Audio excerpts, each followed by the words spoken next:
Assalamualaikum warahmatullahi wabarakatuh. Hai semuanya, bertemu kembali dengan saya Rati Setio Asih. Nah, pada kesempatan kali ini saya akan menjelaskan mengenai metode pembelajaran, yaitu metode berbasis masalah atau yang sering disebut dengan PBL. Menurut Dag, metode PBL adalah model pembelajaran yang bercirikan adanya permasalahan nyata sebagai konteks untuk para peserta didik belajar berpikir kritis dan keterampilan memecahkan masalah serta memperoleh pengetahuan. Karakteristik metode PBL dan teori yang dikembangkan Barrow dalam ARIS menjelaskan karakteristik dari PBM, yaitu ada 5 seperti yang tertera dalam video ini. Karakteristik metode PBL adalah sebagai berikut. 1. Permasalahan menjadi starting point dalam belajar. 2. Permasalahan yang diangkat adalah permasalahan yang ada di dunia nyata yang tidak terstruktur. 3. Permasalahan membutuhkan perspektif ganda. 4. Permasalahan menantang pengetahuan yang dimiliki oleh peserta didik. 5. Belajar pengarahan diri menjadi hal yang utama.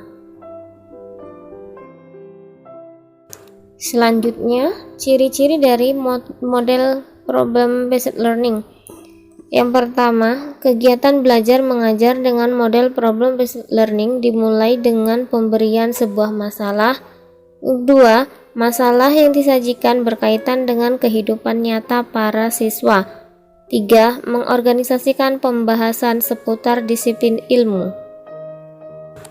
Yang keempat, siswa diberikan tanggung jawab yang maksimal dalam membentuk maupun menjalankan proses belajar secara langsung. Yang kelima, siswa dibentuk menjadi beberapa kelompok kecil. 6. Siswa dituntut untuk mendemonstrasikan produk atau kinerja yang telah mereka pelajari. Oke, kita lanjutkan pada kelebihan metode PBL. Yang pertama, siswa menjadi lebih aktif dalam mencari materi atau informasi terkait kasus atau masalah. 2. Siswa aktif dalam menyampaikan pendapat dan berdiskusi. Yang ketiga, suasana kelas tidak membosankan dan menyita fokus siswa. 4. Pembelajaran berpusat pada peserta didik. Yang kelima, mengembangkan pengendalian diri peserta didik. Yang keenam, memungkinkan peserta didik mempelajari peristiwa secara multidimensi dan mendalam. Oke, masih dalam kelebihan model PBL.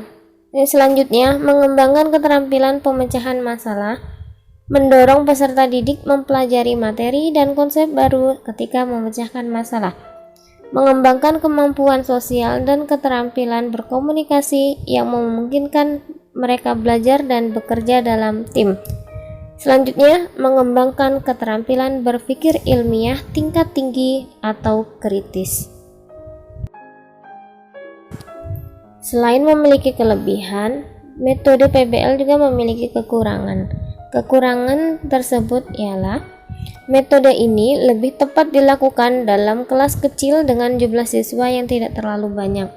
Perlu adanya kasus pemicu yang baik agar diskusi dapat terarah sesuai tujuan pembelajaran. Perlu adanya mentor atau pembimbing yang bertugas meluruskan alur diskusi. Diskusi bisa berjalan terlalu panjang lebar pada satu topik bahasan dan memakan waktu apabila semua siswa berpendapat pada satu topik. Pendapat siswa mungkin sama atau mirip. Selanjutnya, langkah kerja model PBL dalam pembelajaran adalah sebagai berikut. Yang pertama, orientasi peserta didik pada masalah.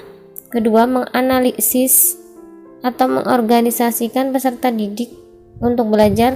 Yang ketiga, membimbing penyelidikan individu maupun kelompok.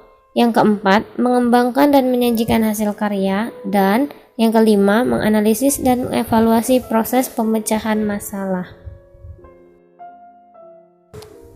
Kemudian yang terakhir ada langkah-langkah pembelajaran metode PBL. Tersedia dalam tabel ada langkah kerja, aktivitas guru, dan aktivitas peserta didik. Dapat kita perhatikan tabel.